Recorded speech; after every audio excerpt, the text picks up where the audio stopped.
Do I at least get visitation rights to my sanity? I asked, forcing a half-smile to hide the bitterness in my voice. My lawyer chuckled dryly as he scribbled something down, as if he hadn't heard that line 1,000 times before. It wasn't a laughing matter, not by a long shot, but humor was about the only thing holding me steady at that point. My name is John Hamilton. I was 62 years old when my neatly organized life began to unravel, quietly at first, then with the speed and precision of a sniper's bullet. With salt and pepper hair, sharp suits, and a disciplined fitness regimen, I had built my armor over 3 decades as a Marine officer. Since retiring as a colonel, I traded fatigues for tailored suits and began working in international diplomacy, mediating disputes between governments. In those years, I learned that words could achieve what guns never could. Life had settled into a comfortable rhythm in Annapolis, Maryland, a historic town with quiet dignity. My elegant colonial home overlooked the Chesapeake Bay, its peaceful waters reflecting sunsets I once shared with Rebecca, my wife of nearly 3 years. Rebecca was smart, restless in thought, and always ready to challenge conventional wisdom. Her quick wit had initially drawn me to her, and even after all these years, she still kept me on my toes. Lately, though, something had shifted between us. Conversations at dinner became sparse, glances were shorter, and a subtle distance grew that I tried to ignore. One summer Saturday afternoon in late June, as the heat pressed heavily against our windows, I noticed the first red flag. Rebecca had gone shopping, or so she said, and left her phone on the kitchen counter. It lit up repeatedly. Out of habit, I glanced at the screen and saw 3 messages from David Carter, a family friend I'd known for nearly 20 years. We used to barbecue together, and David always bragged about his famous smoked brisket and spice rub. The first message read, "Thinking of you again," and my stomach clenched as the next one followed. "Wish we didn't have to hide." My chest tightened, and my breath caught as I realized those words were never meant for my eyes. I wasn't naturally jealous. I'd built a career on staying calm and collected, but those messages struck like friendly fire. Instead of confronting Rebecca immediately, I decided to be methodical. I grabbed a pen and jotted down the date and time. A Marine officer's instinct took over. Document first, react second. Stay calm, John, I murmured to myself. Facts, not emotions. That evening, Rebecca returned home with a casual smile, slipping off her lightweight jacket. "Did you pick up anything interesting?" I asked, my voice neutral as I pretended to watch baseball highlights. "Nothing much," she replied lightly, barely glancing at me. Though her tone was calm and practiced, I knew enough from years of negotiating with adversaries to detect a bluff. We had a silent dinner, punctuated only by the steady ticking of the grandfather clock. After dinner, I excused myself to the study, closing the heavy oak door behind me and gripping its cool brass handle as I exhaled a measured breath. The following Monday, tension between Rebecca and me grew palpable. That afternoon, I called my old Army buddy, Samuel Reed, a mountain of a man known for his fierce loyalty. Samuel had served with me through jungles and deserts, and his tattoo of an eagle clutching an anchor always spoke of his unwavering dedication. "I need a saver," I said into the phone. "Something's off with Rebecca. I don't want this to turn into a circus, but I need to be sure." After a brief pause, Samuel's deep, reassuring voice replied, "John, as you're calling me, you already know the answer. Just say the word. Just watch," I said steadily. "Quietly follow her around a bit. Nothing heavy-handed." Samuel agreed without hesitation. "Consider it done." Days passed slowly. Every interaction with Rebecca felt measured, each polite exchange adding to my growing tension. At work, I continued to mediate high-stakes negotiations between hostile governments, a reputation built on composure, diplomacy, and decisive action. Yet at home, maintaining that facade was becoming increasingly difficult. One late evening, as I returned from the office, Samuel waited in the driveway. His pickup was parked discreetly across the street. He stepped out slowly and greeted me with a firm handshake. "John," he said, "I have something." I watched as he pulled a small envelope from his jacket pocket. "There's no easy way to show you this," Samuel said, handing me several photographs. One showed Rebecca and David leaving a Baltimore cafe, laughing together. Another revealed Rebecca with David's arm casually looped around her, his eyes gleaming in a way I hadn't seen in months. "Thanks," I managed quietly, my throat tight as Samuel placed a steady, reassuring hand on my shoulder. Back at home, I poured myself 2 fingers of bourbon and stared out at the dark waters of the bay. Though my mind raced, my face remained stoic. Emotional outbursts never solved anything. Now was not the time to change tactics.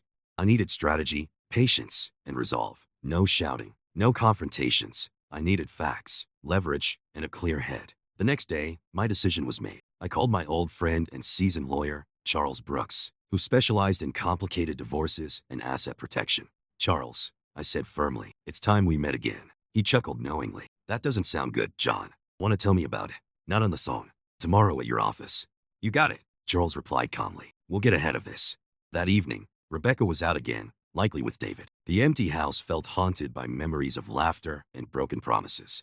I poured another bourbon and studied the photos Samuel had given me, feeling the anger simmer beneath my controlled exterior. It wasn't the betrayal itself that hurt me most.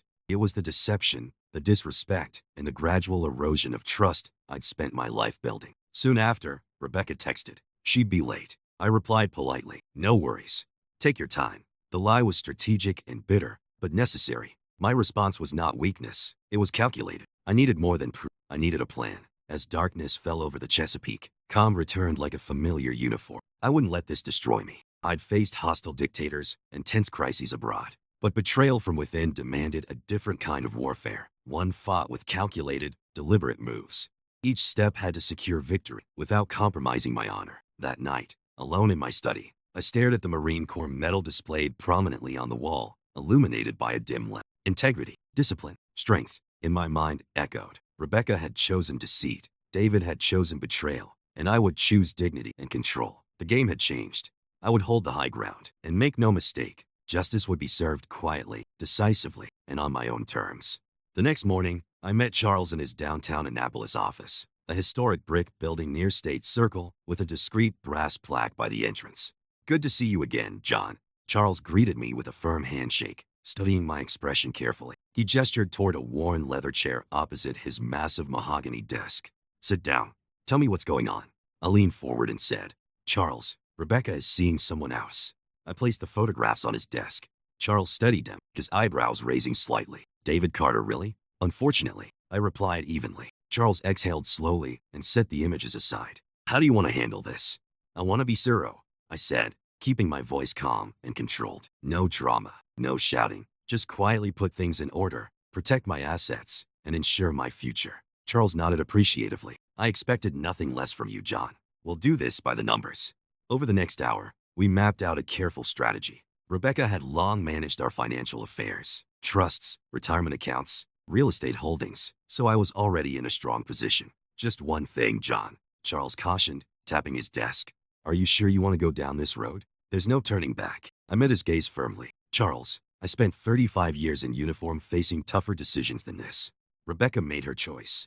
Now it's my turn. In the following days, the tension at home was palpable, yet unspoken. Rebecca continued her quiet routine, attending book club meetings and volunteering at the library. Each absence, an excuse a sign of what was truly happening. Even at a small dinner party we hosted, she moved gracefully among our friends, though her eyes sometimes betrayed caution. David Carter and his wife Beth were among our usual social circle, but that night I watched David's uneasy glances and Rebecca's subtle deflections with growing disquiet. At dinner, my longtime neighbor, Virginia Parker, a retired school teacher who had educated generations of Annapolis children, sat at the far end of the table. Ever observant, she asked quietly, John, you seem distracted tonight. Something on your mind? I offered a gentle smile. Nothing I can't handle, Virginia. Just some delicate diplomacy at work. She raised an eyebrow. Diplomacy, she repeated thoughtfully. A good diplomat knows how to hide trouble behind a friendly face.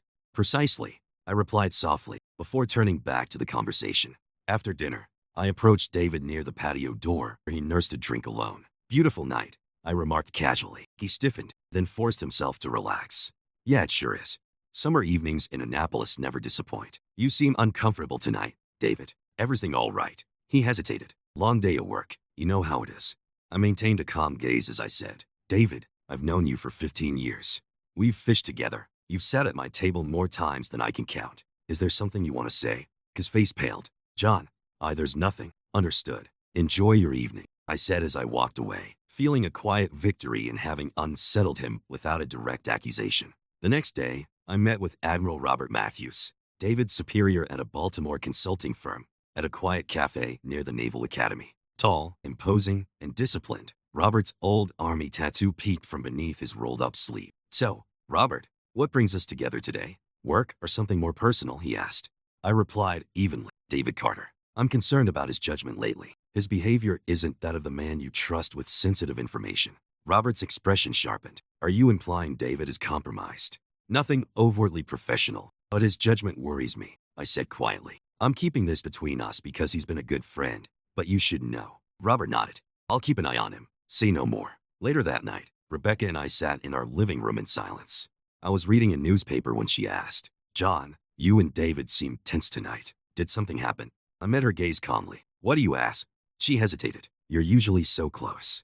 People change, Rebecca, I said softly. Sometimes you discover someone isn't exactly who you thought they were. She looked away, uncomfortable. I suppose that's true, she murmured. The silence stretched between us, punctuated only by the ticking of the old clock. Eventually, she retreated upstairs. Alone, I exhaled slowly, feeling my plan click into place.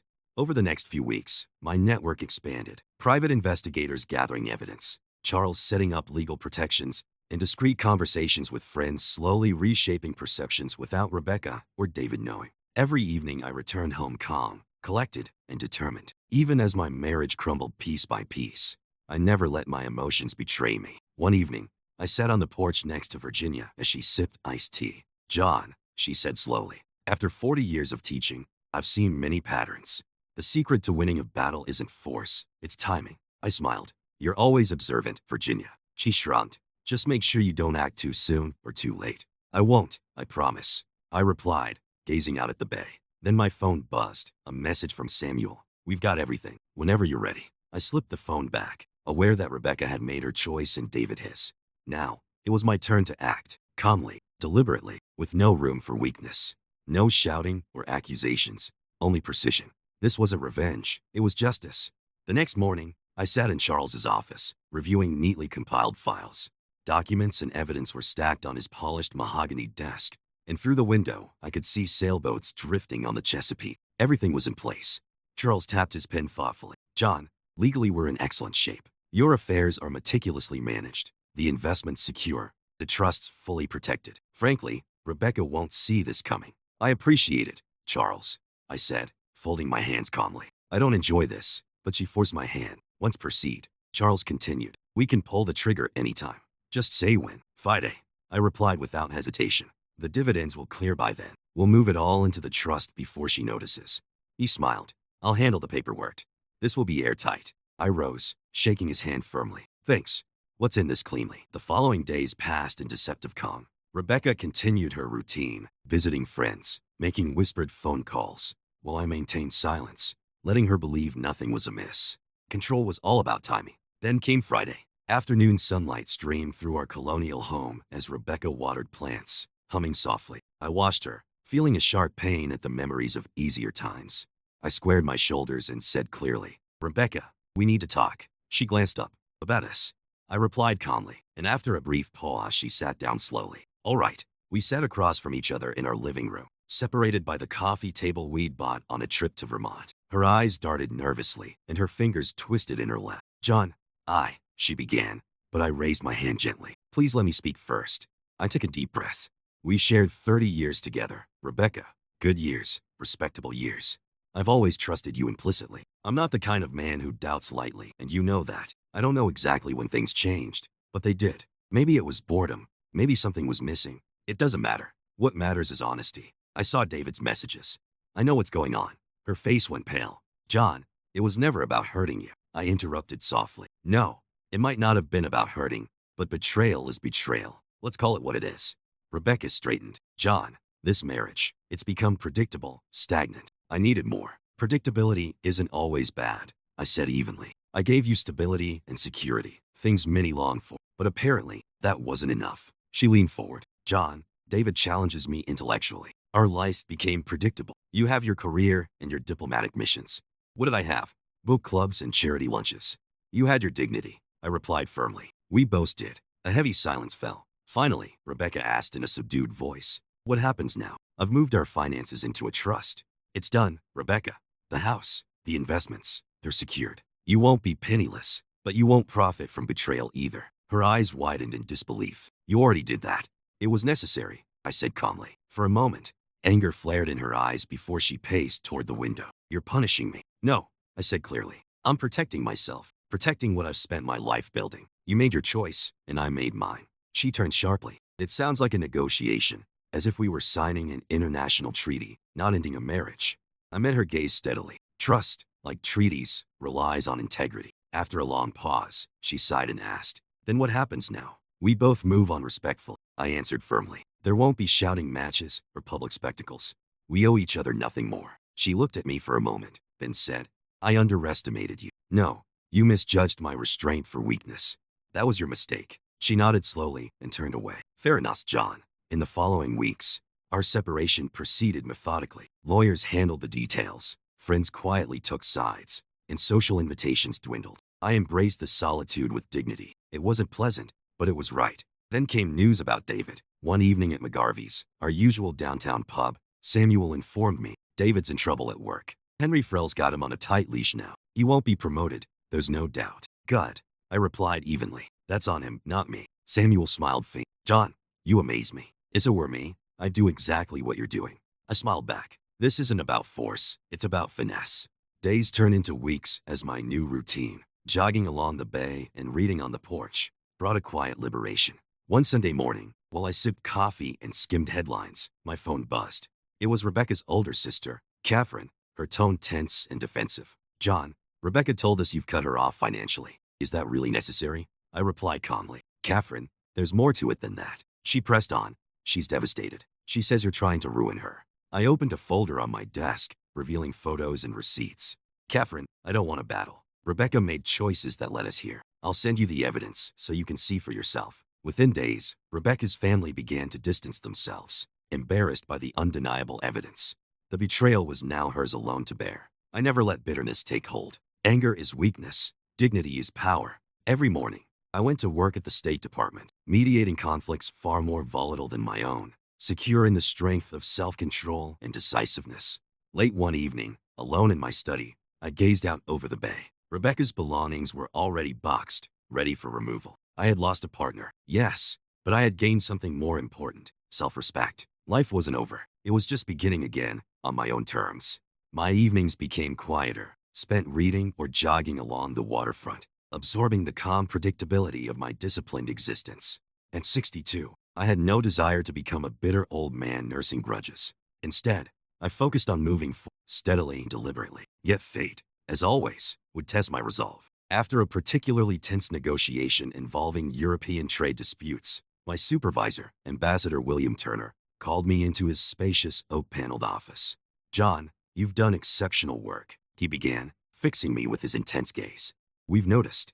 I nodded politely. "I'm just doing my job, Ambassador." Turner pushed a document across his desk. "The Secretary has recommended you for Special Envoy status. The Senate is reviewing it. If approved, you'll represent us in sensitive international mediations.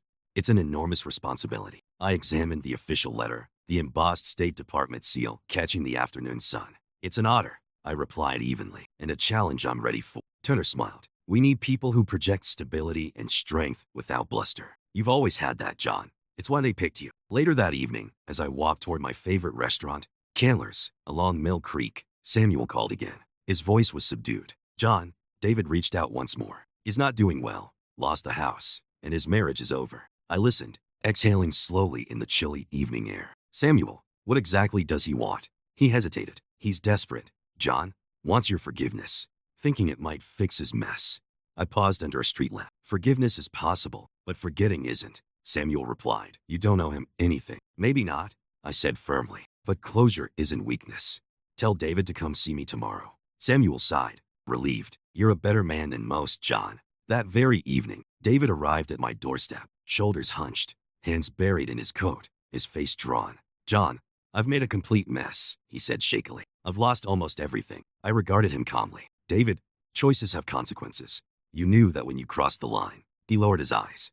"I wasn't thinking straight. I destroyed everything. Your marriage, my career." "Yes, you did," I replied gently, "but admitting it shows integrity. That's a start." He searched my face.